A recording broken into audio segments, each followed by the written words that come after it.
Halo. Saya mau komplain dulu lah sama acara ini. 3 kesalahan ini yang sudah kita ngomong. Ini lampu apa ini? Terlalu dekat, panas, menyilaukan gitu. Saya tahu ini lampu taman, khususnya untuk menyorot patung, relief. Ini kan patung. Menyorot menungso masalah itu. Iya. Itu disilau, panas, sumur, kan gitu. Jadi ya saya ngajari dulu lah sebagai manusia, kalau hadir di satu tempat harus tahu lingkungan dulu, itu lampunya salah. Dipateni lah iso. Parah. Jadi biar kita membantu di sini.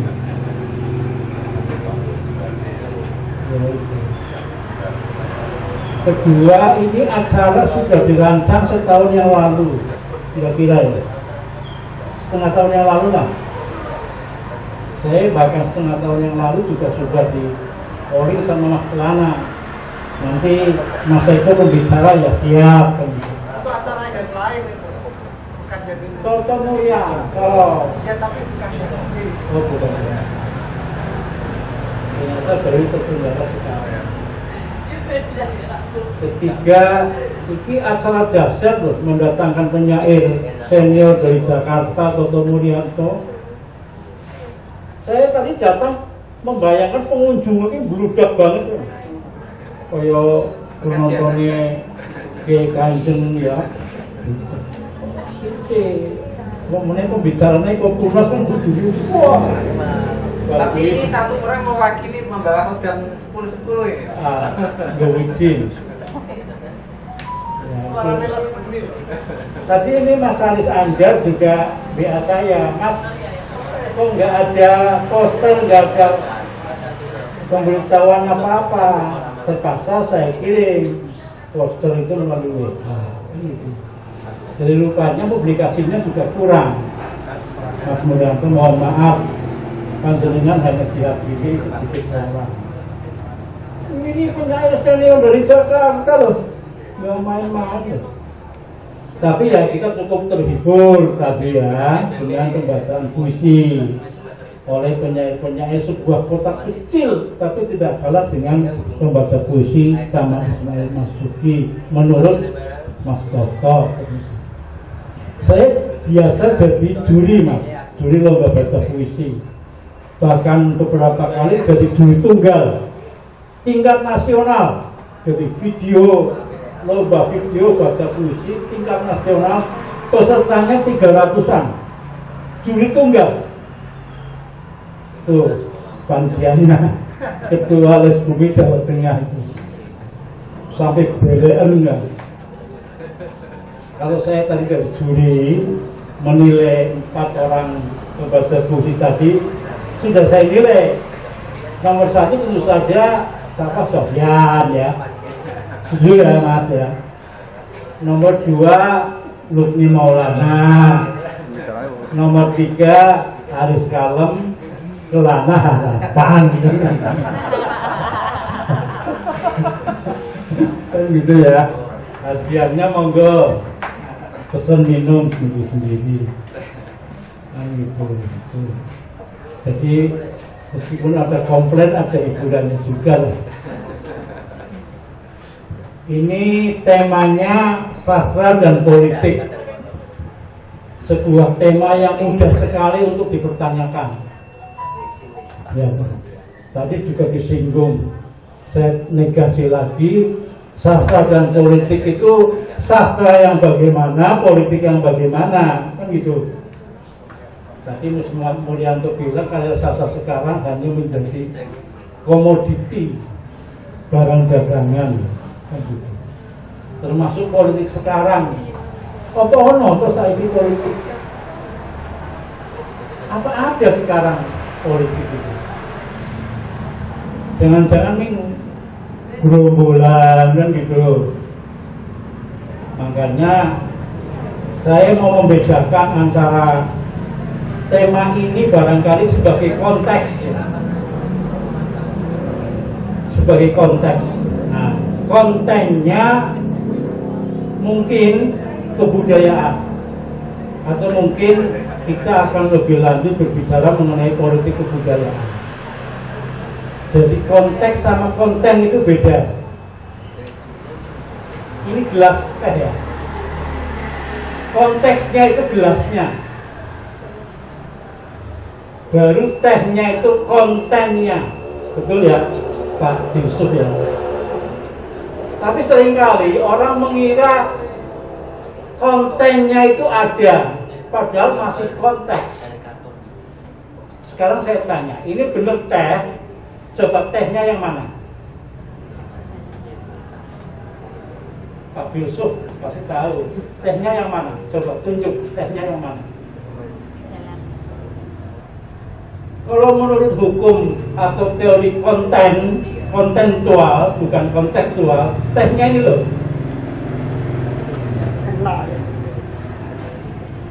Itu baru teh. Gitu. Sebab apa? Sebab ini bisa jadi air. Misalnya yang ono kucing keras, kan jadi air untuk mengguyur kucing, kan gitu.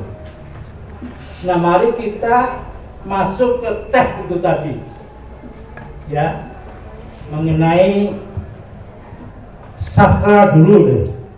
Ya. Saya mau merunut dari asbabun nuzulnya dulu. Kenapa sastra kita kok seperti Mas Nuryanto bilang tadi hanya menjadi barang dagangan? Jadi itu ada riwayatnya. Saya mulai cerita, jadi di Amerika, di pinggiran kota New York dulu, pada tahun 18 sekian lah, itu ada seorang perempuan sakit-sakitan. Dia setiap hari menulis buku harian. Ya, sekali lagi menulis buku harian. Sampai kemudian meninggal.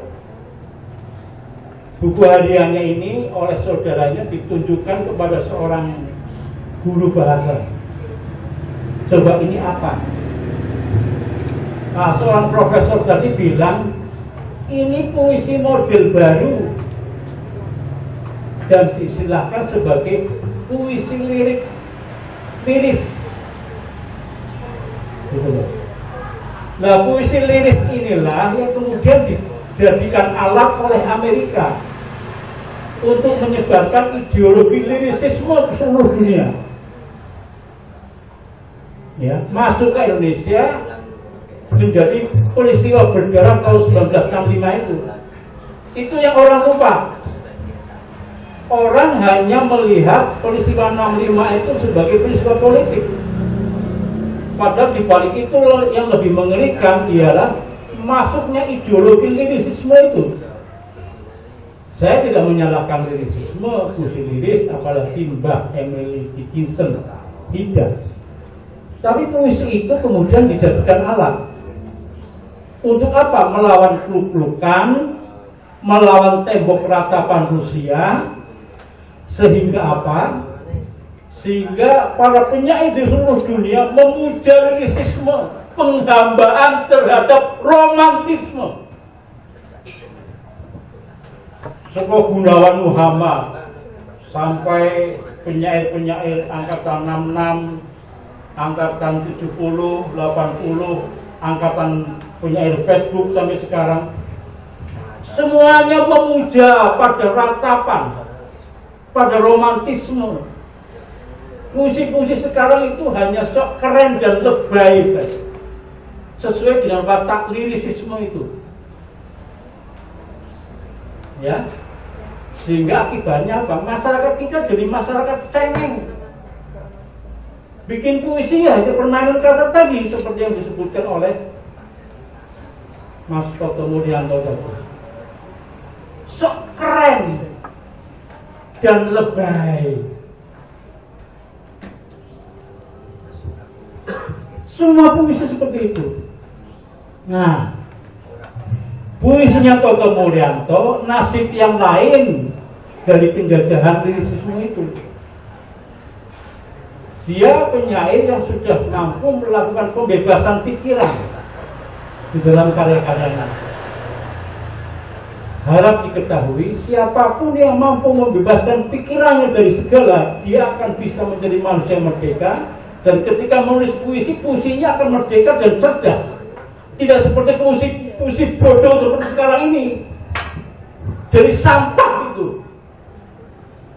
Makanya saya pernah dan sering mengatakan kepada murid-murid saya, cobalah berhenti menulis puisi.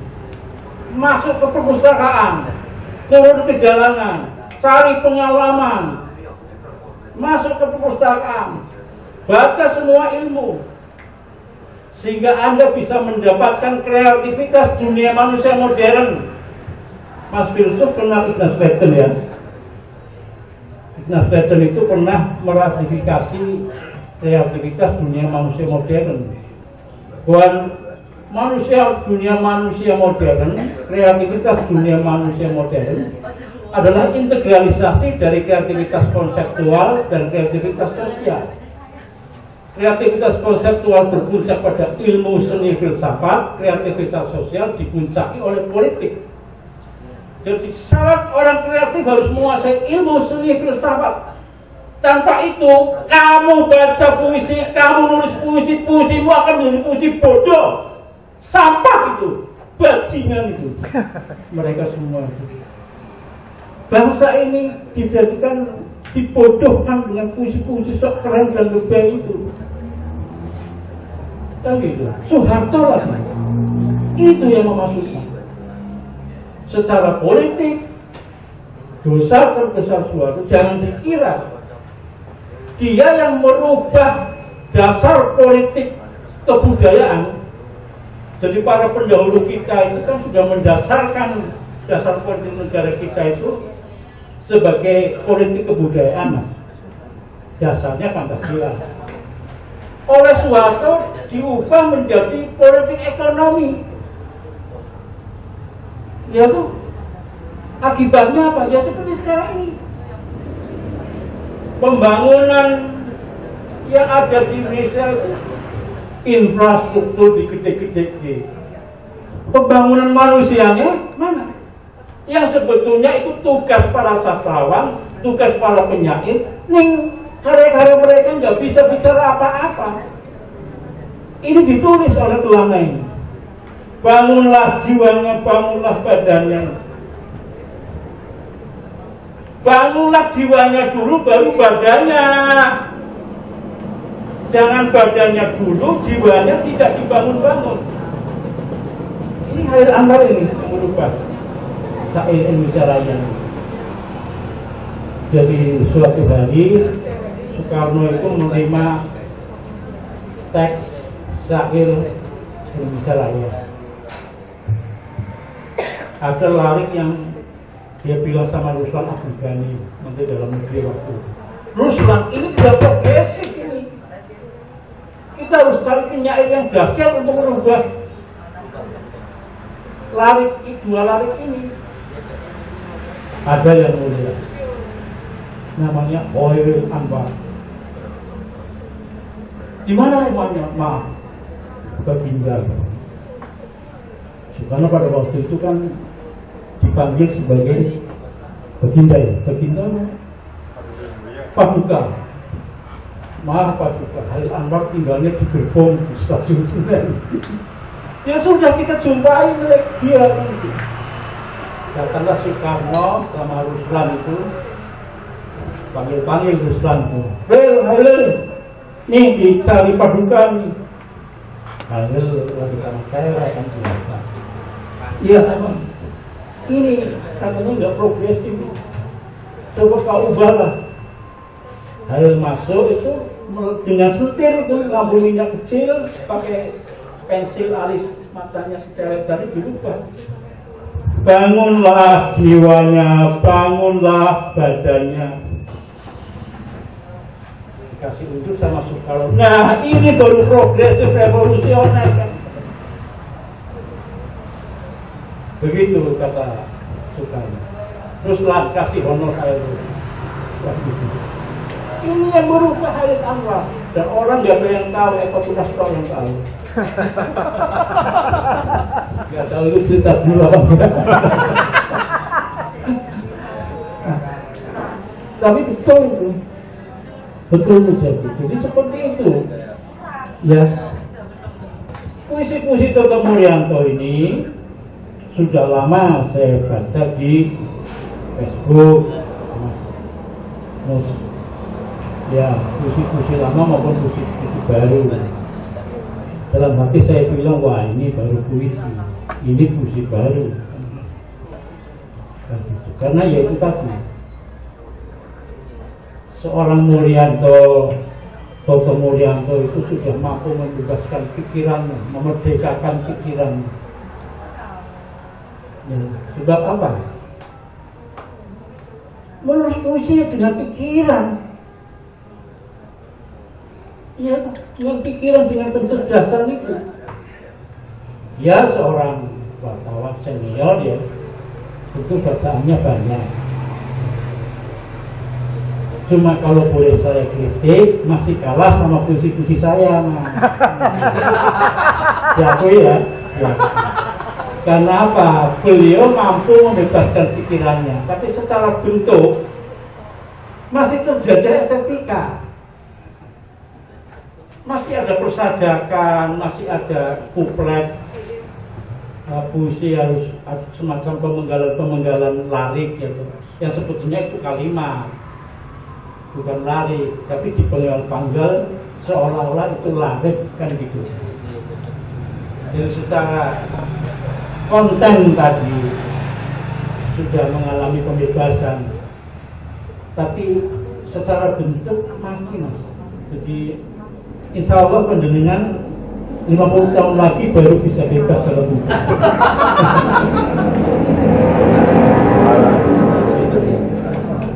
Tadi moderator bilang pengalaman. Kalau ditanya puisi itu apa? Puisi itu ya memang pengalaman. Ya. Dan setiap orang sebetulnya bisa menulis. Setiap orang sebetulnya bisa menulis. Tapi dicontohkan ya, andai kata seorang penulis, seorang pencopet ya, bisa menulis puisi. Seorang apa tadi? Pencuri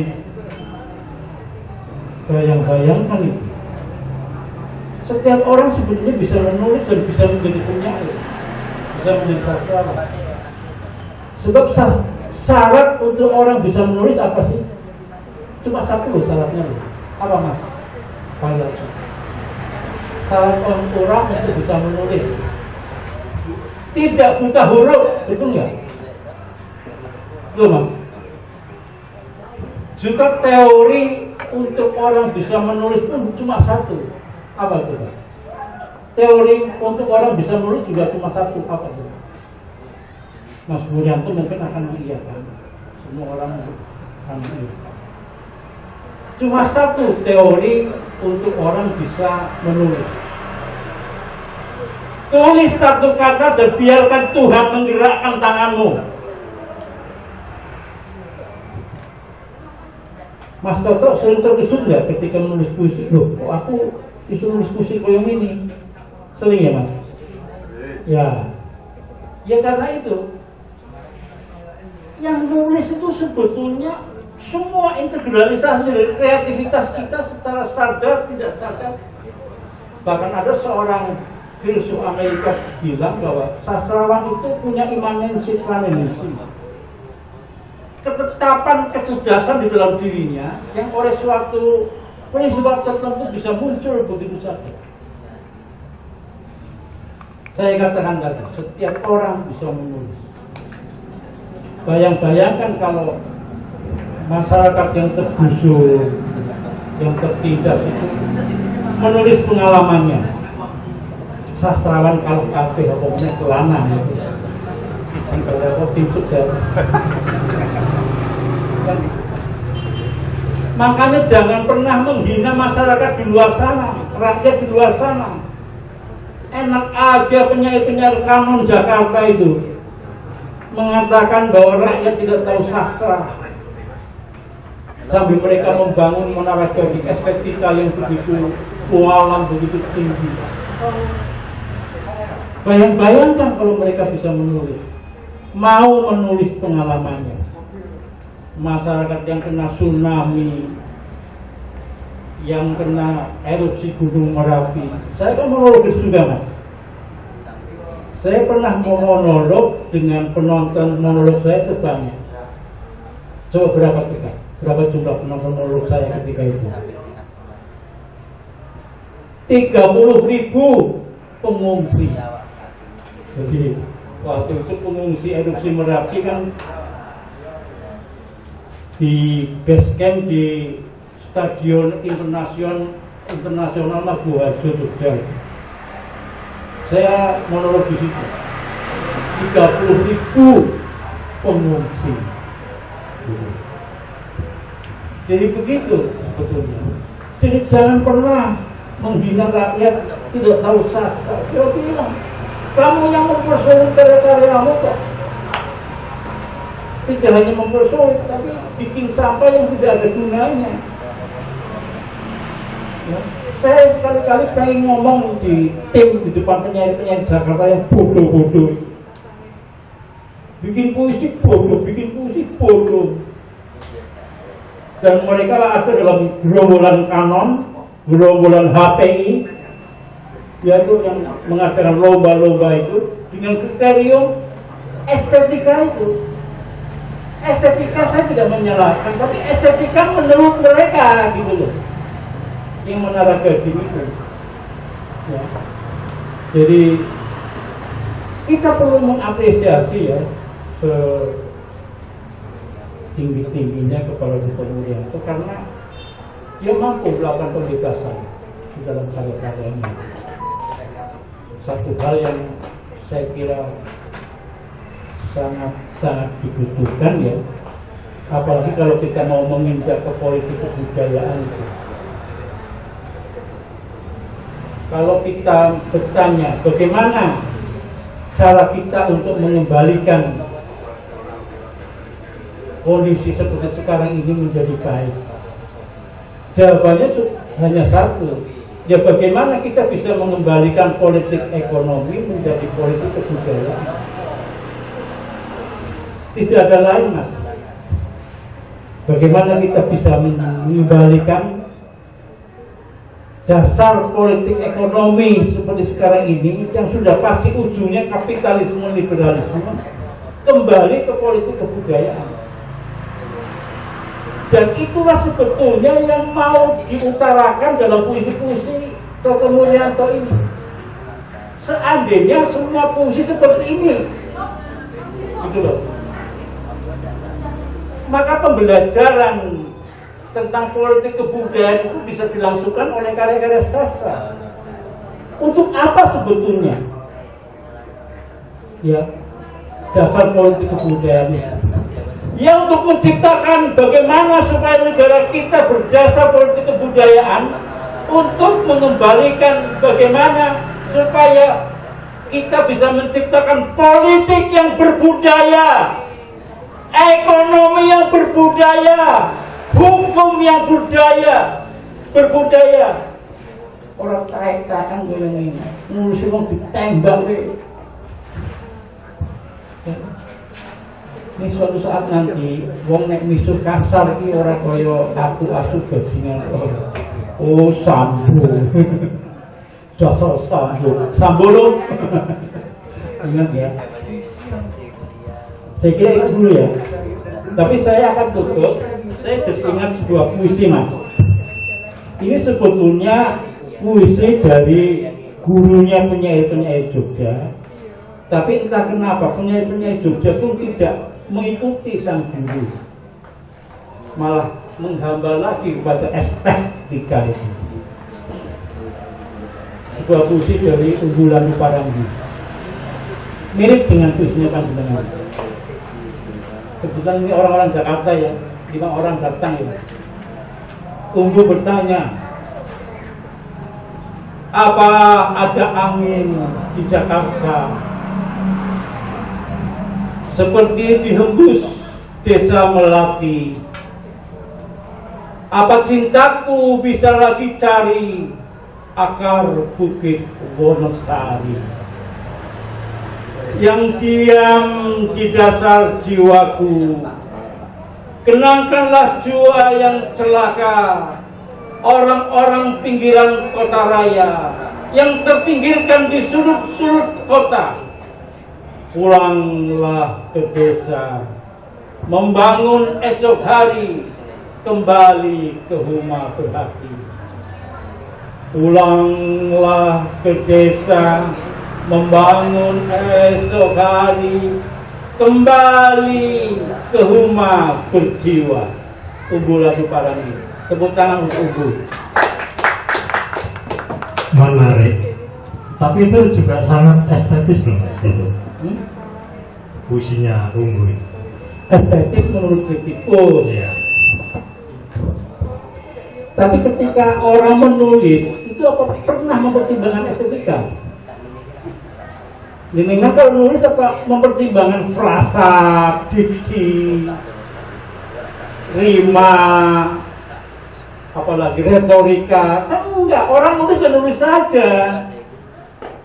Gitu loh. Kenapa kemudian jadinya seperti ini? Orang bilang estetis, indah, kan gitu. Tapi kan keindahannya tidak seperti misalnya apa? Diksi kata-katamu bagikan lembayung senja di ufuk hati yang tenggelam di dalam kulkas, bagi batu yang membatu di dalam kulkas. Enggak seperti itu, bulat dan bodoh enggak seperti itu. Itu sebuah puisi sederhana. Apa ada angin di Jakarta tuh? Tampak indah kata yang baca ikut tunas gitu. Tepuk tangan untuk yang membaca. Estetika poetika mungkin akan lebih menarik yang jika yang berbicara Mas Muslikin, karena saya pernah ikut mendengarkan ya ketika Mas Muslikin itu membedah puisi itu begitu detail. Monggo Mas Muslikin.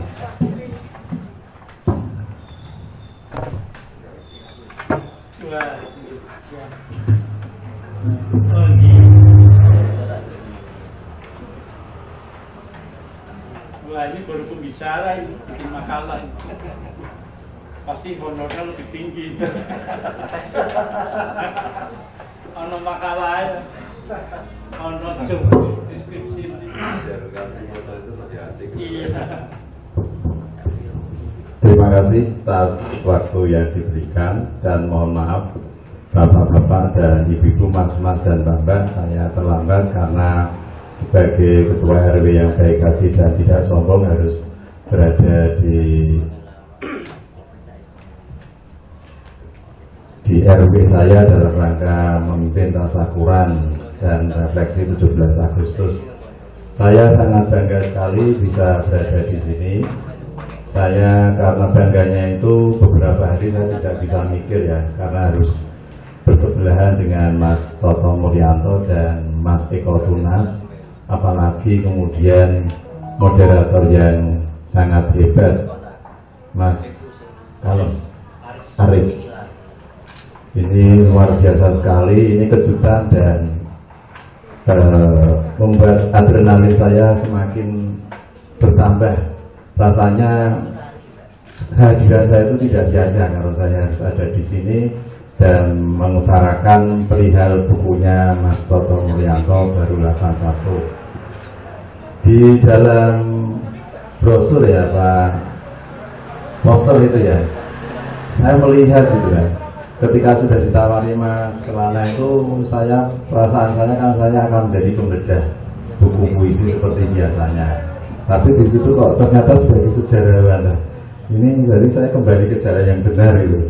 Karena maksud saya adalah sebagai seorang sejarawan yang dulu terjebak ngajar sastra selama 5 tahun. Karena di sekolah swasta itu nggak ada guru sastranya, sehingga saya harus mematas-mataskan untuk mengajar sastra.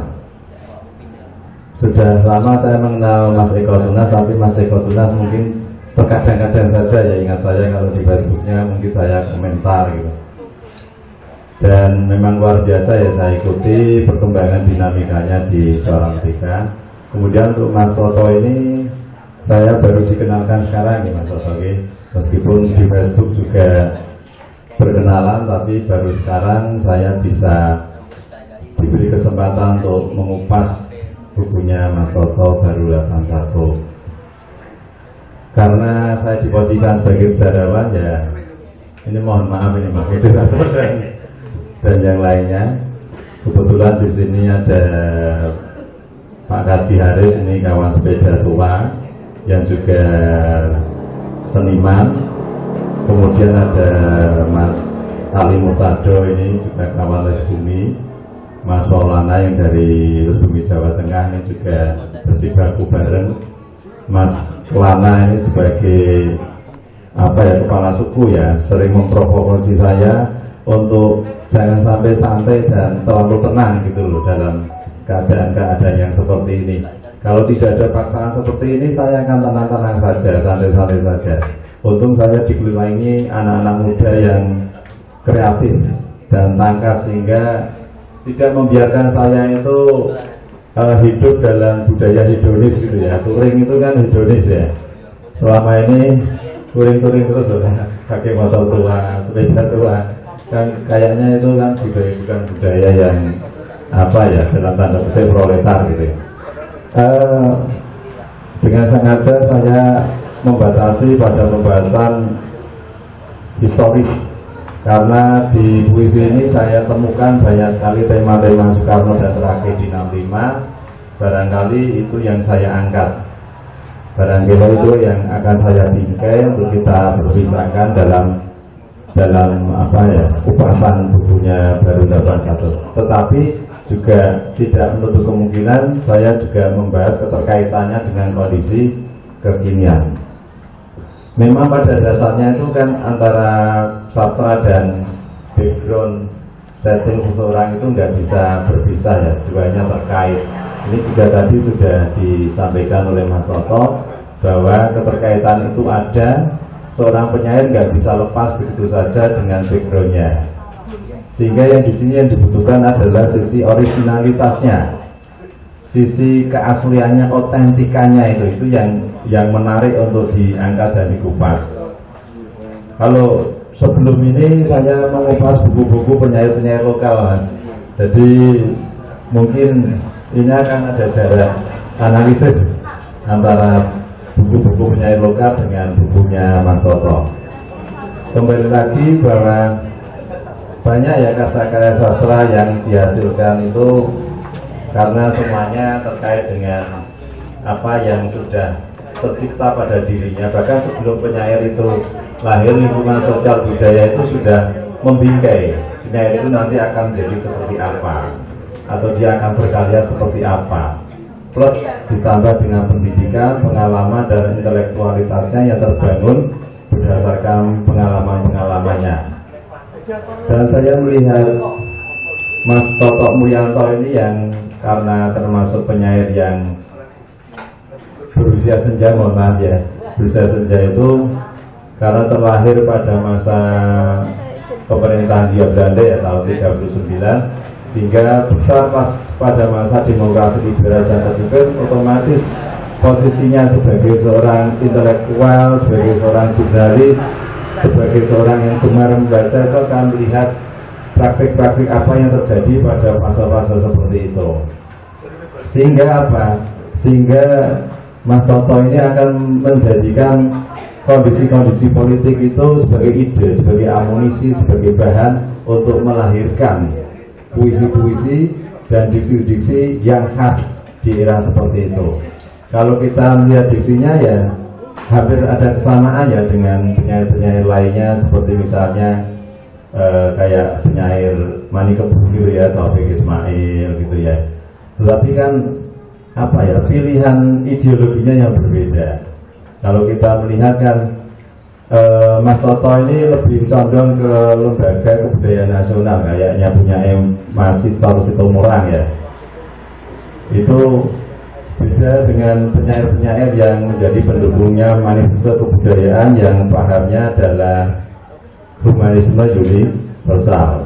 Sedangkan Lekra itu kan lebih ekstrim lagi, kan realisme sosialis. Nah ini akhirnya di tahun-tahun 60-an itu banyak terdapat kicauan atau perdebatan atau pertentangan antara dua paham tersebut, antara ideologi seni untuk seni atau seni untuk rakyat. Realisme sosialis versus humanisme universal.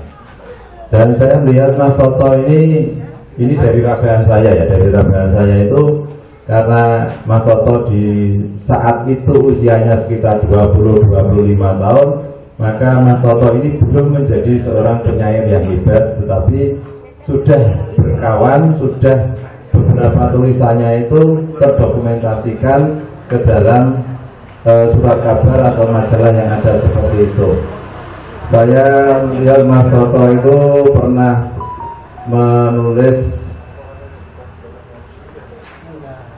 Boyolali dalam sajak Situmurang ya, yang dimuat dalam tulisan dalam surat kabar Suara Tani ada bulan Januari tahun 65. Nah ini berarti kan di usia yang seperti itu, di usia yang sangat produktif itu sudah berada dalam posisi mau ikut pada arah yang mana, pada arus yang seperti apa, dan pilihannya bukan pada manifesto kebudayaan versinya Gunawan Muhammad dan kawan-kawan, tetapi lebih condong ke Situmurang atau lebih berakrab-akrab dengan kelompoknya Lekra Pramudia Anantatur, Susilotur, Utitata Sultani, Aisyata, Nyoto, dan sebagainya. Nah ini yang mempengaruhi apa ya, gaya dan style pilihan dari Mas Toto untuk mengungkapkan apa yang terjadi pada masa sesudahnya. Peristiwa-peristiwa politik yang terjadi pada saat itu menjadi satu pahatan pada diri Mas Toto untuk memiliki kosakata yang khas yang barangkali penyair lain tidak bisa, karena sekali lagi puisi kan terlahir dari kondisi-kondisi tertentu, pengalaman yang sangat eksoterik ya, pengalaman yang sangat pribadi yang dialami sang penyair itu ketika melihat sebuah realitas. Karena kondisinya seperti itu, sehingga akhirnya dalam perkembangan berikutnya itu keperbihakannya Mas Toto ini sangat jelas sekali. Saya menganalisis berdasarkan garis diksi-diksinya dalam puisinya.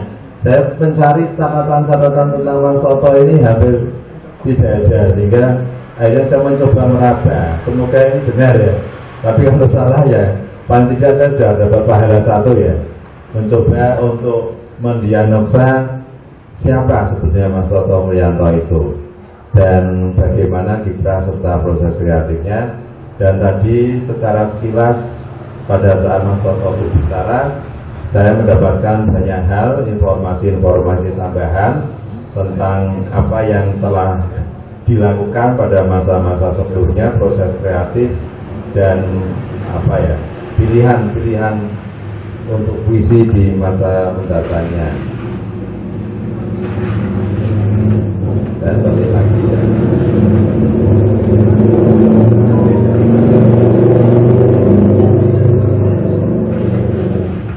Kemudian saya melihat begitu banyaknya ya Mas Toto ini menuliskan Soekarno ya di dalam puisi-puisinya itu.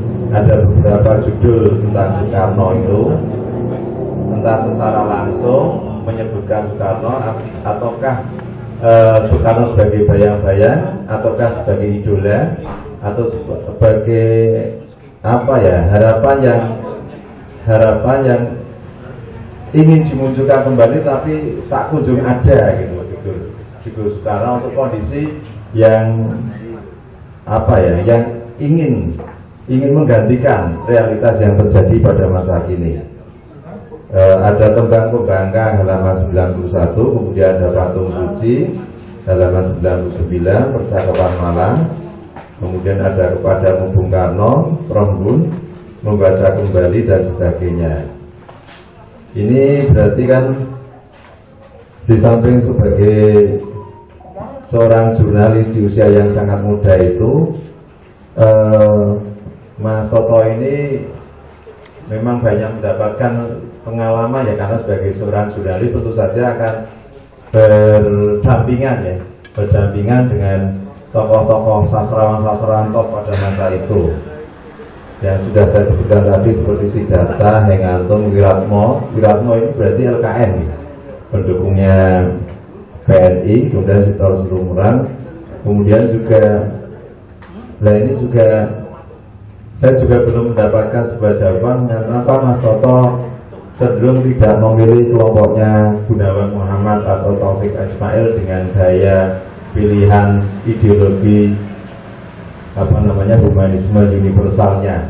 Kalau kita melihat diksi-diksinya kan memang lebih kepada realisme sosialis, bukan kepada humanisme universal, yang itu tadi sudah dijelaskan sama Mas Eko, itu sangat absurd, sangat tidak jelas, dan subjektifnya itu kebangetan.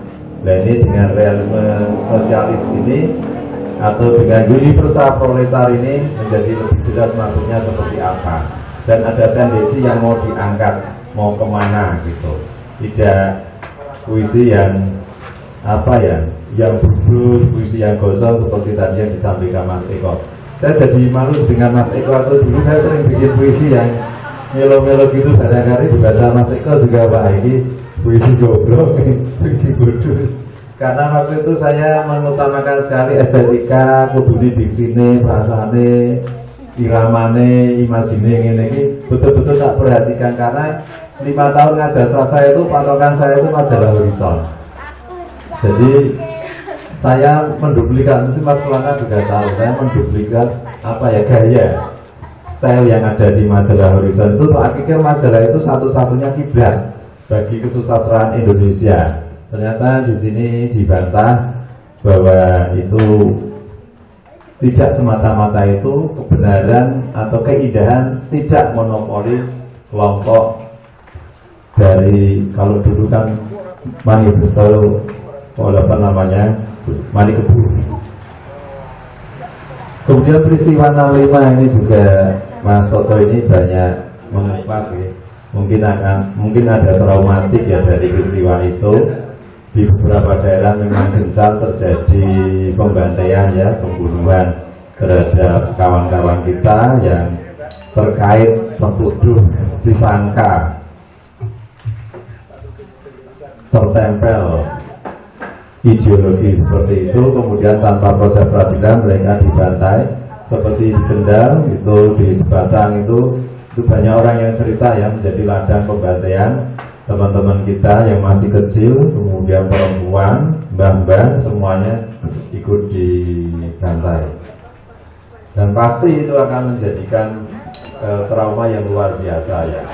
Ketika istrinya Irjen Sambo aja itu, Putri Sandra itu, melihat Brigadir Joshua dibunuh langsung trauma kan, nggak bisa diwawancarai. Itu satu saja korbannya, apalagi ini banyak sekali dan hampir setiap hari. Ini menjadikan seorang jurnalis itu pasti punya traumatik, punya punya memori yang nggak mungkin bisa dihilangkan begitu saja, karena itu semua akan menghiasi hari-hari di masa mendatangnya, dan akan menghiasi dan memilih diksi-diksinya nanti gerakannya seperti apa. Termasuk tadi yang dikatakan Mas Eko itu, menulis lakukan, nanti yang akan menggerakkan adalah Tuhan. Tetapi tetap saja rangkaian cakupan pengalaman, bacaan, dan realitas di masa sebelumnya akan mempengaruhi kita harus menjadi seperti apa. Di sini juga sudah saya bahas banyak, tapi kebanyakan ya langsung ke poin-poinnya saja. Nanti bisa dibaca dan diperbanyak Mas Kelana.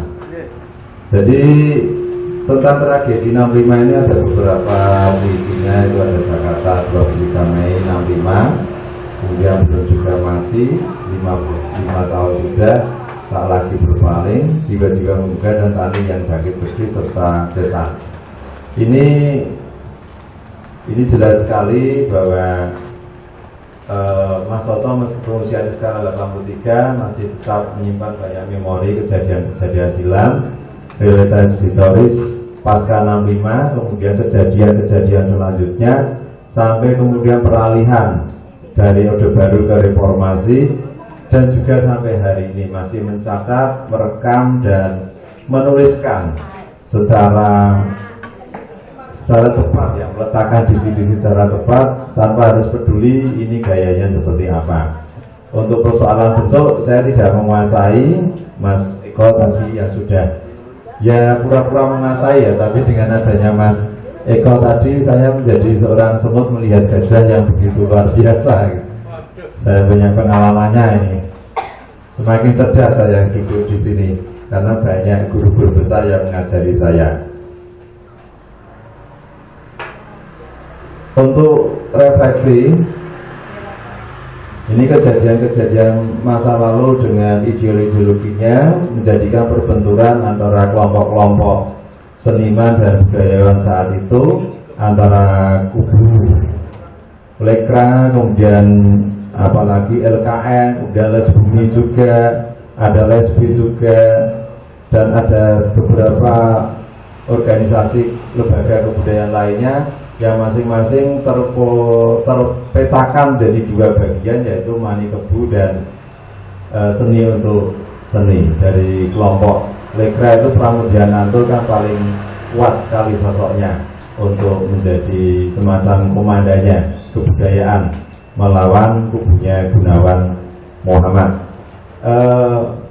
Saya jadi ingat ya dengan sutradara Mira Lesmana.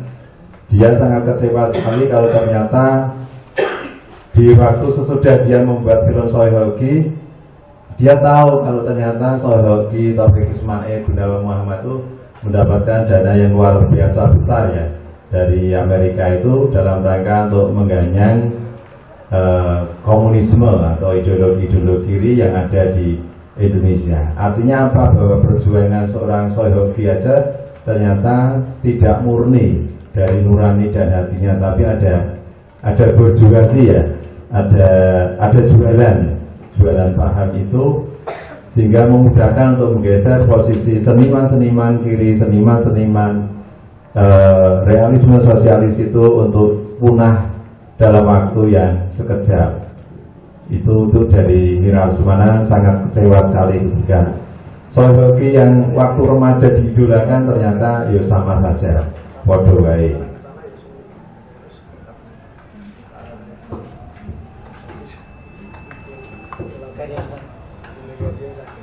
Singkat cerita, buku baru 81 bukanlah kitab sejarah, namun dengan puisi-puisi dalam buku tersebut kita menyadari bahwa Indonesia pernah mengalami episode yang menyimpan luka yang menganga. Sebagai penyairnya, Mas Toto hanya membingkai luka negeri dengan kosakata sastra. Ia memilih menceritakan episode terkelam itu sebagai bagian dari kisah negerinya. Sepahit apapun itu, ia menceritakan kejanggalan tragedi Namibia melalui puisi-puisinya yang lugas, keras. Baginya, menyampaikan masa lalu tidak harus dalam kemasan buku sejarah. Ketika trauma masa lalu sebagai bentuk kekalahan politik terjadi, maka ia menjawab dan mengungkapkannya lewat sastra. Melalui puisi-puisi itulah Mas Toto menemukan titik keberanian melawan rezim yang dianggap tidak adil dan tidak peka pada dirinya. Sebagai penyair yang sudah tidak muda lagi, ia terus mencatat dan menemukan keabadian dalam waktu. Mas Toto menjadi penanda dan saksi rangkaian sejarah kontemporer yang terjadi pada negeri yang dicintai ini. Meski banyak kekerasan terjadi, ia tetap mengorbankan semangat perlawanan baik kata-kata dan puisi-puisinya. Dengan cara seperti ini, Mas Toto akan terus bergerak dan menjadi selalu muda. Terima kasih. Assalamualaikum warahmatullahi wabarakatuh.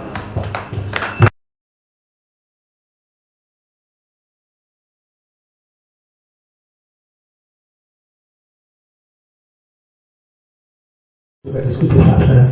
Siapa penyair yang akan menampilkan karyanya, Kawin Agusta, Kawin Kalanegara, atau siapa saja gitu kan.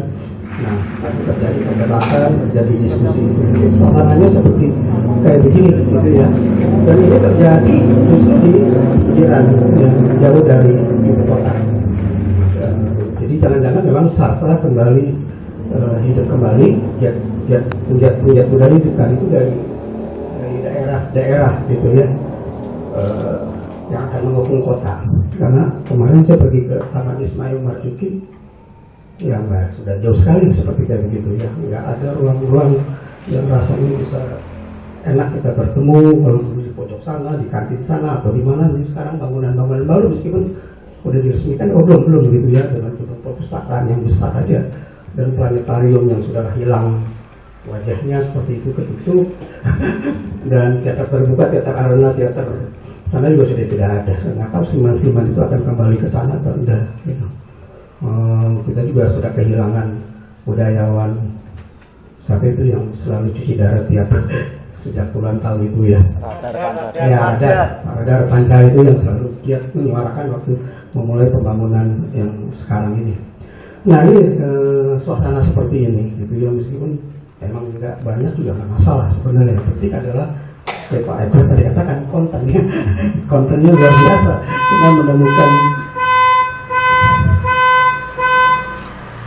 Kita menemukan suatu pembahasan dari satu anggap ini kasusnya gitu ya, Pak Toto Mulyanto dengan karyanya baru 81 dan temanya dibingkai dengan sastra dan politik dan diadakannya tepat pada malam keangkatan 17 Agustus 1977 RI yang ke-77 ini.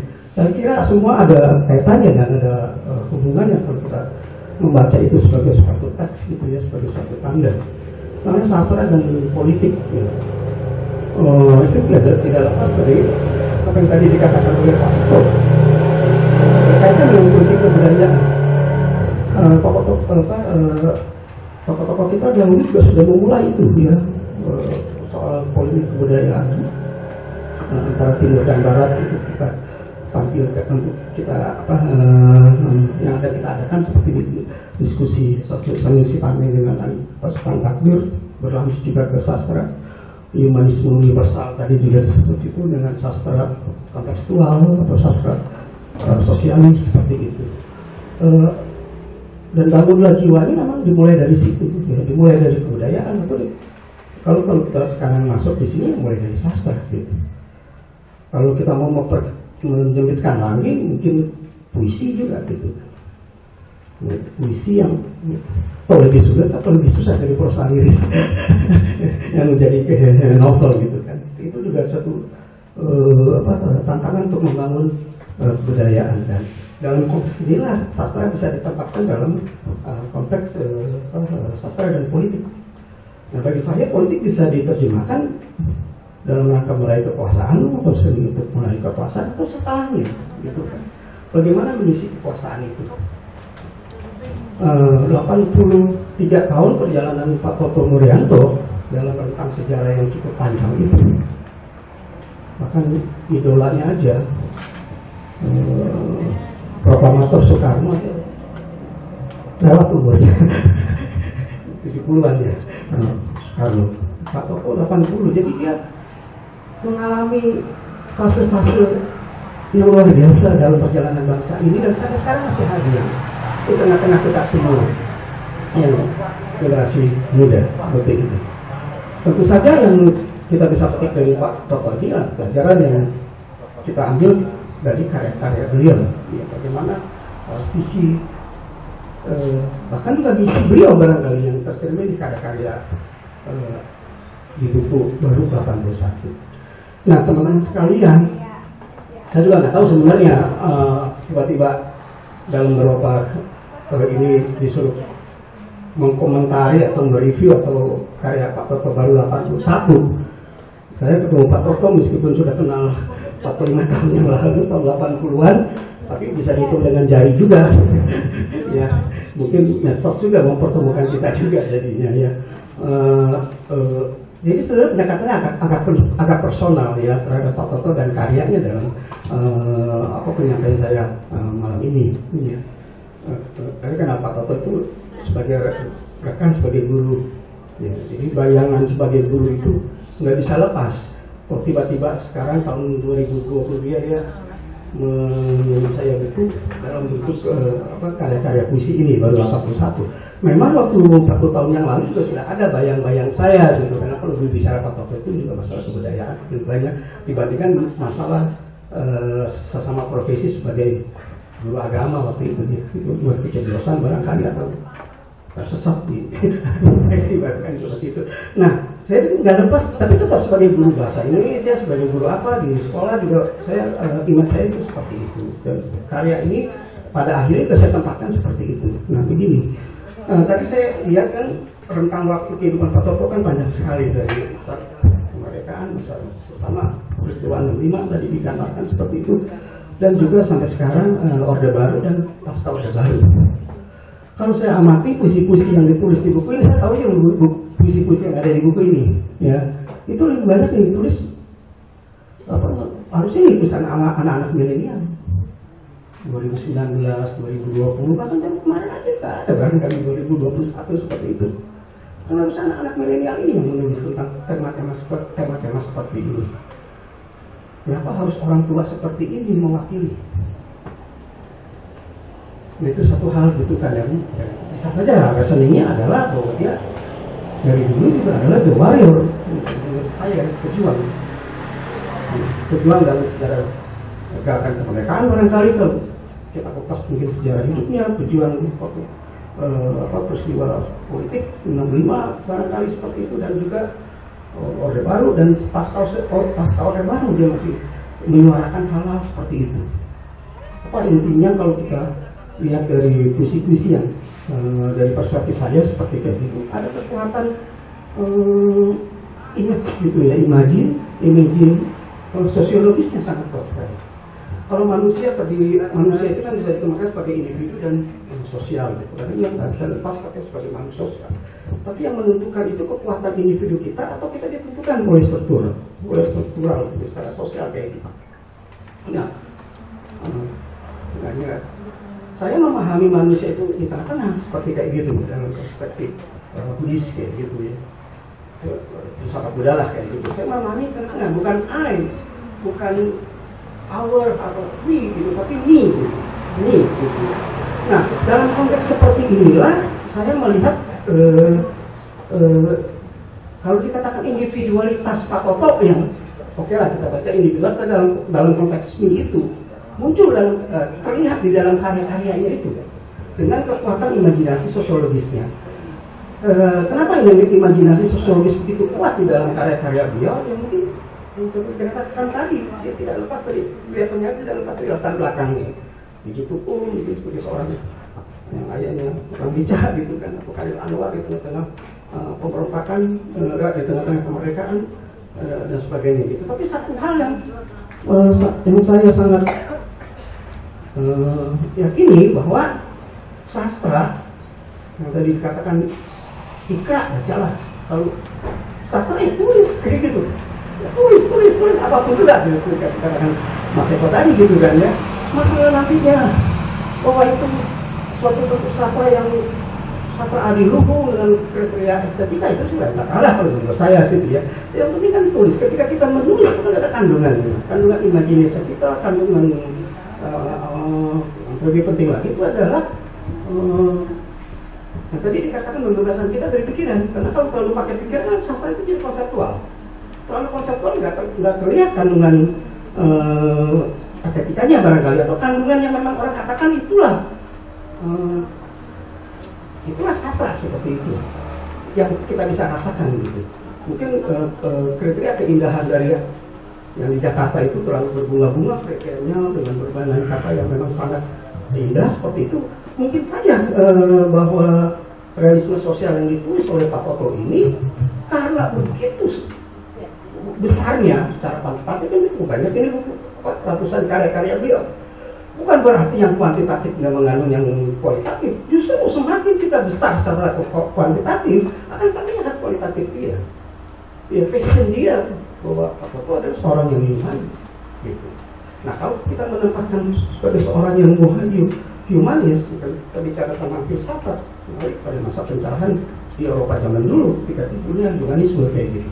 Kesadaran kita sebagai seorang individu yang melahirkan Eropa zaman sekarang seperti ini, yang mungkin pribadi yang individualistis, ideologi yang bersifat idealistis, ideologi yang bersifat kapitalistis, eksploratif, seperti itu. Tapi saya katakan tadi humanisme di sini, penemuan diri Pak Toto ini bukan dalam konteks humanisme seperti itu, dalam konteks me yang tadi, kalau dalam perspektif penghayatan filosofi budi saya gitu. Juga dia nggak ditekan dalam struktur. Dia bisa lepas dari struktur yang kadang-kadang menentukan kehidupan kita, tetapi sebagai seorang individu dia nggak egoistik, ada imajinasi sosial. Saya katakan dalam teks dia, dalam karya-karya dia. Dan imajinasi sosial itu kayaknya juga cukup padat gitu ya. Ada di kata pengantar yang susah yang tulis, saya nggak tahu ya, saya setuju seperti itu. Padat langsung. Jadi puisi-puisi itu memang lebih enak dibacakan. Kita nikmati lagi dari tadi udah ditentukan juaranya seperti itu ya, atau di musik di musikalisasi ini ada perubahan, barangkali ada penyesuaian dengan nada. Jadi puisi-puisi itu sepertinya tadi saya katakan apa alat untuk perjuangan. Walaupun PKI misalnya, kalau alat perjuangan untuk merebut kekuasaan bisa saja seperti kayak begitu. Ya, mungkin itu yang dikritik sama humanisme universal. Sebagai alat untuk itu. Tetapi karena rentang umur Pak Toto begitu panjang sampai generasi milenial masa kini, dan itu dia menulis kesaksian yang harusnya ditulis oleh generasi milenial dengan nada warrior, dengan nada seorang pejuang. Jadi antara masa lalu dengan kekinian Pak Toto berkelindah terus menerus, saya kira gitu ya. Nah itu puisi-puisi selalu bersifat progresif. Apa ini ketinggalan zaman gitu? Ini kan sudah bukannya masanya sosialisme realisme seperti yang dulu berdebat antara Gunawan Muhammad mungkin ya dengan siapa yang kiri kayak gitu ya, Pramudia atau Kakang Sultani, atau sastra kontekstualnya Arif Budiman gitu ya, seperti kayak begitu. Tapi dia ada di generasi sekarang yang nggak pernah orang bicarakan lagi. Yang tadi dibicarakan oleh tema-tema polemik-polemik seperti mengenai tinggal sejarah yang hanya diajarkan oleh guru sastra di sekolah untuk anak-anak bisa kenal. Tapi kan di dalam pergerakan kita sekarang kita kan tahu lagi penyair-penyair apa yang lagi muncul tuh bisa juga ada penyair Facebook, banyak penyair Facebook, kadang-kadang penyair senja muncul lagi, penyair senja gara-gara medsos juga gitu kan. Besok bikin penyair senja dikumpulkan, bukan dikumpulin karena medsos ya, kumpul lagi gitu. Nah, tapi tema-temanya apa dari penyair-penyair yang lain kita tidak tahu. Jadi bukan pengamatan seperti Pak Guru yang Pak dosen atau yang jadi juri itu nggak seperti 40 tahun yang lalu lah seperti itu, karena kita yang nggak terlalu banyak berkecimpung di dunia kesenian yang mengikuti secara kontinu seperti itu. Nah itu catatan saya kepada Pak Toto. Nah sekarang kita lihat apakah tema-tema pinggiran ini, tema-tema marginal kayak gitu yang di puisi Pak Toto yang saya amati gitu ya, tahun-tahun terakhir ini gitu ya. Taruhlah sampai kalau kita membatasi setelah reformasi gitu kan. Jadi bukan dampak pembangunan Orde Baru yang seperti pamfletnya penyair Rendra. Ketika pamflet penyair Rendra dibacakan di tim, pada saat itu juga puisi itu bisa jadi komoditas dan orang tuh kaget, orang tepuk tangan tuh 500 perak. Tarifnya itu kita nonton Rendra baca pamflet penyair puisi, pamflet seorang penyair gitu ya. Nah bukunya kan tentang pembangunan dan dampak pembangunan dalam puisi ada seperti kayak begitu. Potret pembangunan. Potret pembangunan. Itu pertama kali Rendra baca, kalaupun pengunjungnya banyak ya udahlah terjadilah komersialisasi 500 perak kita bayar tiket itu. Ya setelah itu dia dibom, di depannya ada Bung Hatta juga, tidak salah seperti itu. Jadi itu jadi satu Toto katakan komunitas gitu. Oh puisi juga bisa jadi komunitas kalau memang menyerang massa yang cukup banyak dan momentumnya tepat, dan puisi-puisi pemberontakan itu puisi-puisi pamfletnya Rendra kan ada otoriter Orde Baru gitu. Sekarang kalau kita tempatkan puisi-puisi Pak Toto yang sekarang ini di era reformasi, kalau ordenya Orde Baru Apa bukan nggak mungkin dia lebih dari Rendra? Yang saya kira dia lebih lugas visi-visi apa dengan diksi-diksi yang padat seperti kayak begitu. Nah, imajinasi kita lah seperti kayak gitu ya, tempat apa seperti itu. Karena sekarang udah order reformasi keterbukaan lebih besar, ini puisi-puisinya. Saya baca puisi Pak Toto atau sosialisasi puisi Pak Toto belum menyebar ke berbagai macam daerah. Apa media apa yang mengungkapkan puisi ini gitu kan? Kalau dulu kan media masih terbatas. Jadi Rendra bisa membumi seperti kayak begitu ya. Polemiknya juga terjadi, dikritik dengan Yang Agusta, dikritik dengan Abdul Hadi gitu ya, sebagai puisi-puisi yang bersumber dari keping-keping orang seperti kayak begitu. Pak Toto juga puisinya bersumber dari keping orang karena dia seorang jurnalis juga. Tapi saya kira kagak, karena kan di usia yang belakangan ini kan ya ini tadi saya senang juga dari membebaskan dari pikiran ini. Ini satu teks Buddhis juga, membebaskan dari pikiran itu titik-titik pencerahan orang. Ya, pencerahan itu bukan pikiran, itu bebas dari pikiran, bebas dari yang dikenal.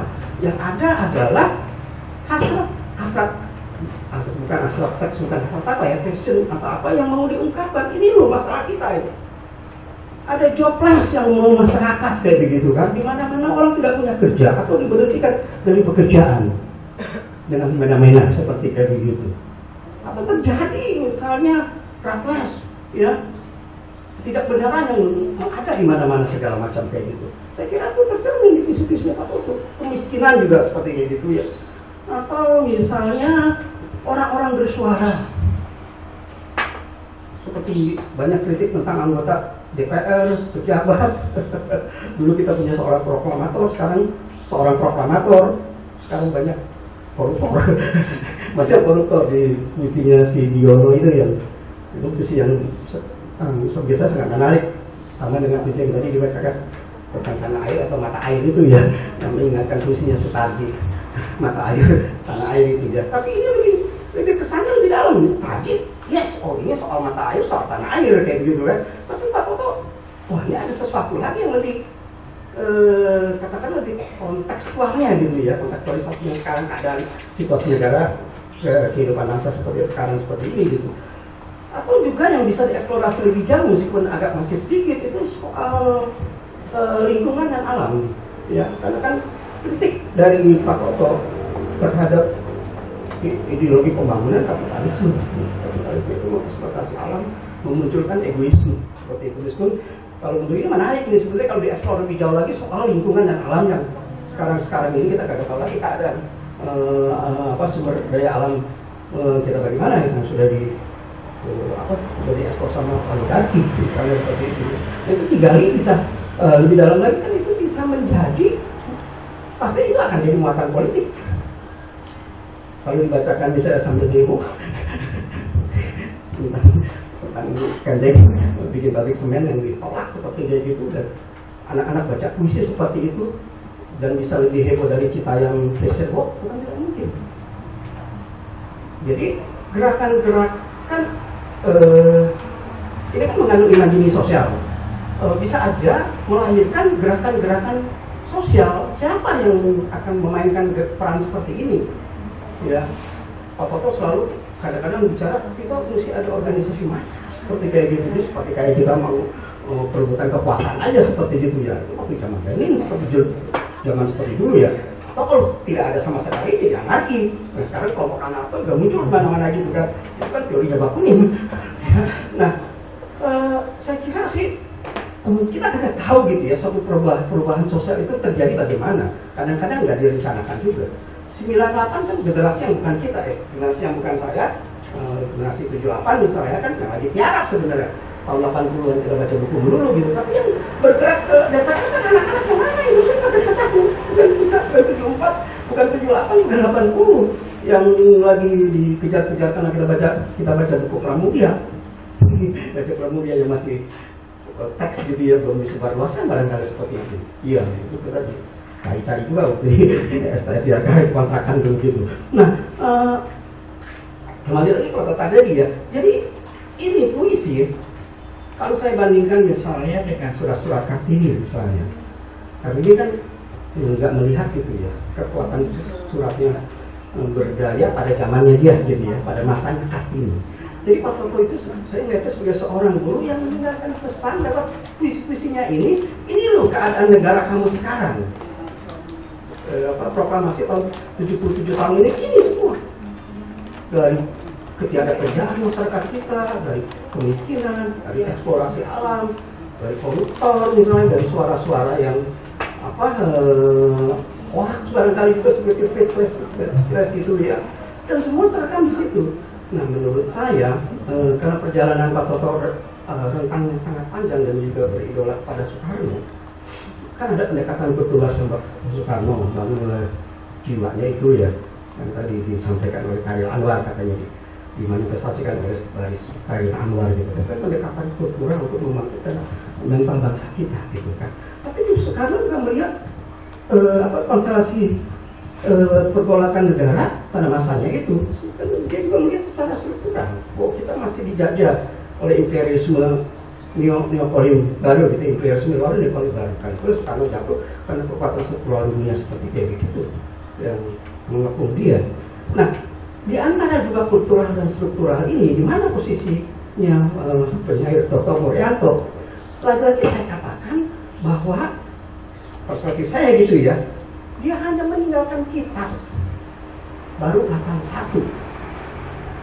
Dengan optimisme dia akan berlanjut lagi karena kata baru itu, ya mau hidup 1000 tahun lagi gitu ya, seperti kayak Anwar atau dalam puisi-puisinya maju seru serang terjang gitu kan. Nada seperti itu juga ada kan di puisi-puisinya yang kita baca ini di buku baru 81 ini gitu. Nah, jadi dia meninggalkan ini untuk generasi kita ini, generasi milenial ini, yang orang jarang tulis, yang orang kita nggak ketemukan lagi. Mungkin tadi dikatakan setelah Rendra atau setelah Jokpin ya, Jokpin Nurwan kan nulis setelah pukul gitu kan, di dalam suatu konteks tertentu gitu, reformasi, pergerakan reformasi di pukul gitu. Jokpin barangkali tapi saya nggak terlalu banyak amati sih, mungkin dosen yang ngajar sastra begitu. Nah, saya tahunya baru 81 ini, saya melihatnya seperti itu. Jadi membacanya ya semacam daftar rekaman sejarah tentang keadaan bangsa yang ditulis oleh Pak Toto dalam bentuk puisi. Itulah kekuatan dari seorang Toto Morianto dan dari kematangan sebagai seorang sepuh gitu ya. Saya nggak tahu kalau dibandingkan dengan puisi pada tahun berapa yang Pak di Bintang Timur atau di mana begitu ya, mungkin sebut terjangnya itu masih kencang banget kayak begitu ya, atau bentuk puitisasinya juga mungkin masa bodoh juga kan. Jadi kan ketika Mama Seko kan masih main-main dengan gaya-gaya untuk lirik-lirik film apa istilahnya tuh ya, masih suka main seperti gitu. Tapi nggak apa-apa lah kayak gitu ya, yang penting passionnya kan muncul sebetulnya, yang penting passionnya muncul. Nah, saya kira itu sebagai catatan, seperti Kartini meninggalkan surat-suratnya kemudian dibaca oleh generasi berikutnya, seperti Pak Toto Morianto meninggalkan catatan-catatan kegundahannya terhadap negara ini dengan berbagai macam restless, yaitu kekurangan dari negara kita ini, ya terutama karena kerja itu ya lingkungan, politik segala macam itu di dalam karya-karyanya ini. Kita bisa baca sebagai data sosial juga bisa, karena dia bersifat politik ya mungkin kita jadi lebih meresap, apalagi dinyanyikan gitu. Dan bukan tidak mungkin juga bisa membawa angin perubahan, tapi tinggal siapa yang menjadi penggerak. Win of Change-nya Scorpion bisa menggerakkan anak-anak muda Rusia, ya katanya memberi inspirasi kepada anak-anak muda Uni Soviet pada masa itu ya, angin perubahan dari sebuah lagu kayak begitu. Atau lagu gentonya bongkarnya Iwan Fals dari tahun 90-an, nggak berjarak waktu kan 98 terjadi seperti itu ya. Itu sebenarnya terjemahan dari bisa pakai konstruksi saja gitu ya, bongkar atau yang dibongkar ya sendi-sendi ke masyarakat dan kelembagaan negara kita ini sampai ke pimpinan negara seperti itu. Nah, kira-kira itu. Dan terakhir saya mengatakan juga revolusi juga banyak muncul nih kalau saya amati gitu ya. Nah, ada revolusi atau kata revolusi itu sendiri di dalam di dalam puisi ini ya. Saya itu revolusi terhadap perubahan masyarakat gitu ya, atau perubahan politis ya. Tapi saya juga bisa membacanya juga, karena saya tadi pendekatannya ke personal terhadap Pak Toto. Revolusi juga bisa terjadi dalam diri Pak Toto itu sendiri. Saya membayangkannya itu seperti laut kayak gitu ya, laut yang punya gelombang-gelombang besar kecil. Revolusi terjadi di dalam tahapan-tahapan gelombang-gelombang seperti itu. Nggak tahu sekarang tahapannya sampai mana untuk revolusi yang sesungguhnya, bahwa 98 hanya sekedar reformasi. Nah, yang kedua, tapi di antara gelombang-gelombang itu kalau kita naik ke dalam ketinggian, naik pesawat misalnya kita melihat laut, kan itu laut tenang. Kalau kita negara ke laut dan sedang bergelombang. Atau kalau dia mau menjelang ke dalam dasar di bawah laut dan laut tidak tenang. Dan di dalam itulah perspektif seperti itulah saya membaca proses kreasi dari lahirnya puisi-puisi Pak Toto ini yang kaya dengan imajinasi sosial itu ya, imajinasi sosial. Dan mudah-mudahan ya puisi ini bisa dijadikan sarana kalau misalnya sastra dan politik, sastra bisa jadi alat perubahan sosial. Ya, alat jadi perubahan sosial yang bisa melakukan angka perubahan situasi masyarakat kita yang lagi pengap ini. Ya, masa kita hanya butuh si bonge aja yang sekarang menyebar ke berbagai daerah dengan lenggak-lenggoknya gitu ya. Kapan suatu puisi, saya membayangkan kapan anak-anak baca puisi atau musil konstitusi dan itu mengubah di berbagai macam daerah, yang mulai dari Kendal ini barangkali seperti itu. Terima kasih, itu saja saya sampaikan. Terima kasih.